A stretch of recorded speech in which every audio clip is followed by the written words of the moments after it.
Doulos. Det er december. Det er jul. Vi skal op. Vi skal op. Jul? Ja, det er. Og vi skal ud på eventyr. Juhu! Ja. Vi skal ud på eventyr. Eller ind på eventyr. Ind i eventyr. Ind i eventyr. Ind i eventyr.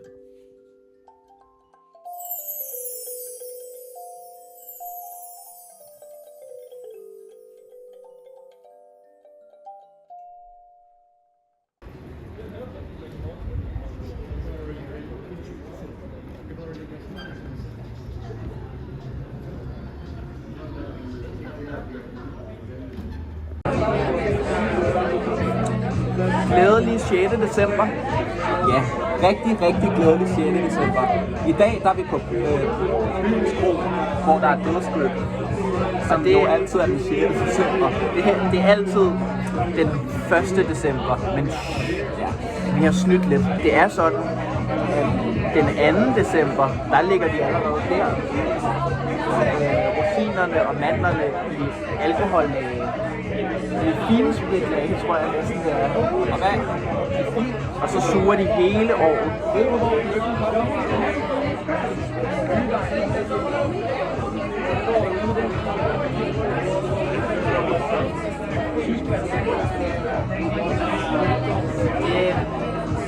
Det er meget vigtigt. Christian ved, hvad? Det kommer fra Tyskland.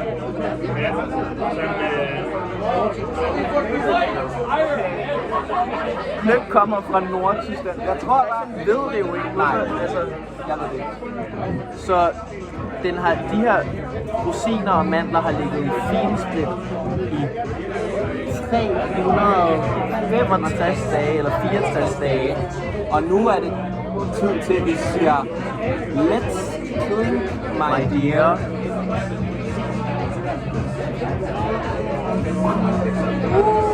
Men den er altså stærk. Den er meget stærk.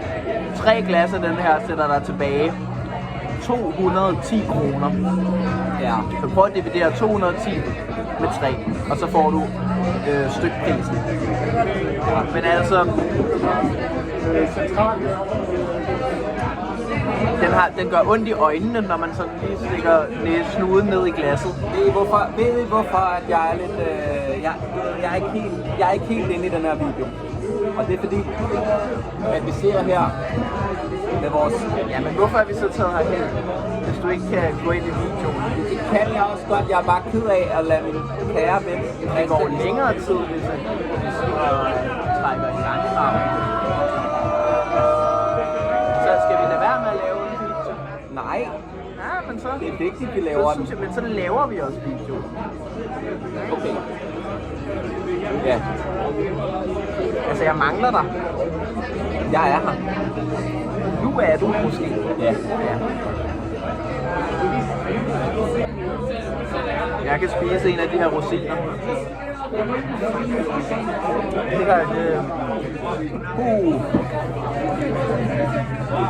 Men nisser godt lide gløgg. Nisser kan godt lide gløgg. Men nisser, jeg ved ikke, hvad nisser synes om. Hvor meget procent er der i den her? Skal vi finde ud af det? Nok om mere end 20. Meget mere end 20. Jeg ved ikke, hvad nisser siger til dødsgløgg. Det er sådan lidt hårdt. Ja, den er hård. Gløgg er okay. Men der er julegaver.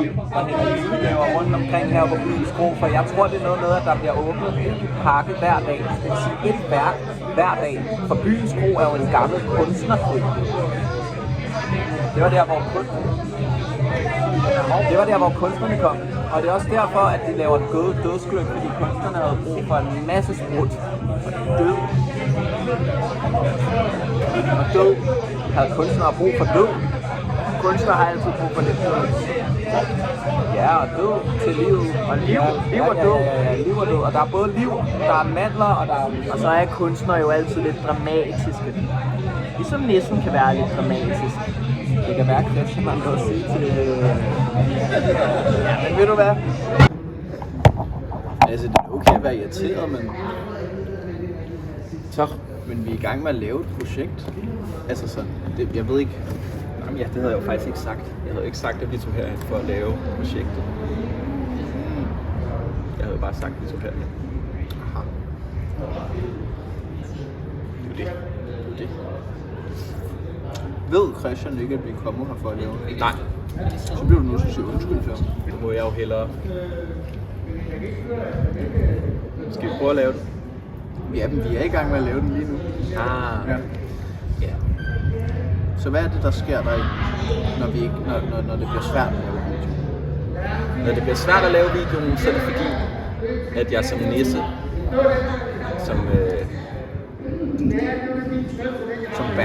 som Bert, fordi Bert er jo ligesom versionen af Bertram, som Bertram gerne vil være. På mange måder. Nissen er et spejl.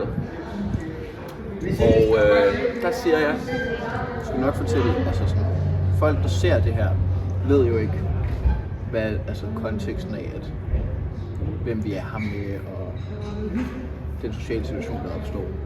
Nej, vi skulle filme introen i dag. Ja. Hos Christian. Sig det til dem. Vi skulle jo filme introen i dag til julekalenderen, og den er blevet rigtig fin. Den filmede vi hos Christian, vores gode ven, som også har taget med os her på byens kro, hvor vi er til dødsgløk, og det er derfor, at Uller sidder og drikker gløk. Og det er faktisk ikke normalt gløk, som jeg lige sagde, det er dødsgløk. Gløk med meget stærk alkoholprocent. Og vi inviterede Christian med, fordi vi havde været hjemme hos ham. Og jeg stod for at invitere. Men jeg har nok ikke sagt, at hey, vi skulle filme en video. Så nu har jeg lidt dårlig nisse-conscious. Fordi du kunne mærke på ham, at han blev irriteret. Nej, det ved jeg ikke, om jeg gjorde. Men jeg kunne i hvert fald mærke, at jeg synes, det var lidt ærgerligt. Ja. Ja. Og hvad sker der så? Så har du meget svært ved at leve dig ind. Eller bare fokusere på at lave en film? Ja, for jeg fokuserer hele tiden på ham. Er jeg der for ham? Også fordi vi snakkede om, at gløggen her, dødsgløggen, var en københavnerlåd. Ja. Du ved, og så er vi bare sådan kommet herhen, og så har vi sat ham på en bænk. Men vores ven stod jo i den anden ende bare. Ja, men det var jeg også meget opmærksom på. Hvornår tager vores ven ned til Christian, og hvor lang tid skal han sidde? Det er sådan nogle ting, jeg tænkte over, da vi først begyndte at filme. Der vil jeg så sige, at jeg havde ligesom kun i mit hoved, at vi skulle herhen og filme den her oplevelse. Ja. Og jeg troede, at alle var med på det. Fordi at jeg ikke har været i kontakt med Christian omkring, hvad planen var for jer. Ja. Men det er jo ikke engang sikkert, at Christian synes, at det var nederen eller ærgerligt. Det kan godt være, at Christian er meget forstående over situationen. Det kommer vi jo først til at finde ud af, når vi spørger Christian. Ja, som vi gør på et tidspunkt. Ja. Og nu spørger vi Christian. Er det det, vi gør nu? Ja, det gør vi. Okay. Jeg sidder her med Christian, som er min gode ven, og som jeg har ringet til tidligere i dag. Og spurgte, må vi komme forbi og låne en kammersdag. Og så tager vi på byens kro bagefter og drikker dødsgløgg. Og der er der, hvor det går op for mig nu, at jeg måske har fejlkommunikeret, at vi skulle optage en nisse-julekalender her på dødsgløgstedet på byens kro. Og det er det, jeg så vil spørge Christian om nu. Føler du dig, at vi har miskommunikeret? Jeg føler mig ført meget bag lysene. Jeg bryder mig jo slet ikke særlig meget om julen.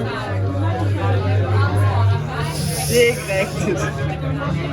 Det er faktisk rigtigt, tror jeg. Jeg tror bare, ja. Christian kan ikke så godt lide jul. Er det rigtigt? Du er ikke så glad for julen? Nej. Men jeg tror, altså de ting, jeg vidste jo ikke, at Bertram ikke havde fortalt dig, hvad vores plan egentlig var. Nej, jeg troede bare, I ville låne den der kammersdag og så gå igen. Nej, nu kører han den op. Nu laver du Nej, det ved jeg ikke. Mener du det? Ja. Nå, så du blev faktisk lidt pissed over, at vi lå i din seng og sådan noget. Men det var meget fint nok. Jeg kan jo godt lide jer. Så sådan. Ja, okay. I får ikke lov at gøre sådan noget. Jeg kan se, det er vigtigt at kommunikere til sine venner. Klart og tydeligt, hvad det er, man skal. Det er også en af Nissens dyder, som vi må lære virkelig meget. Var det det? Er vi færdige nu? Nu skal vi lige smage på den her igen, eller hvad? Nu skal vi lige smage. Altså, det er virkelig stærkt gløgg. Det er meget stærkt gløgg. Og hver gang man smager, så bliver man... Og rosinerne, de har ligget i finspritlæge i et år. Jeg kan allerede mærke, at det gør lidt ondt i Mausi.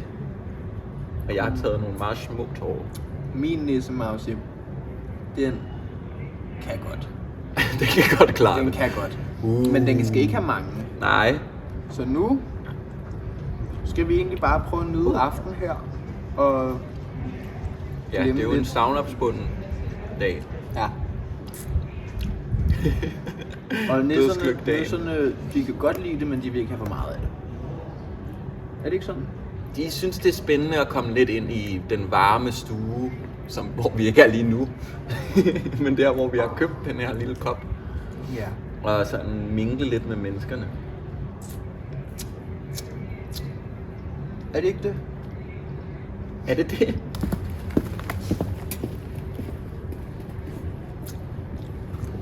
Den er jo heller ikke varm for evigt, den her.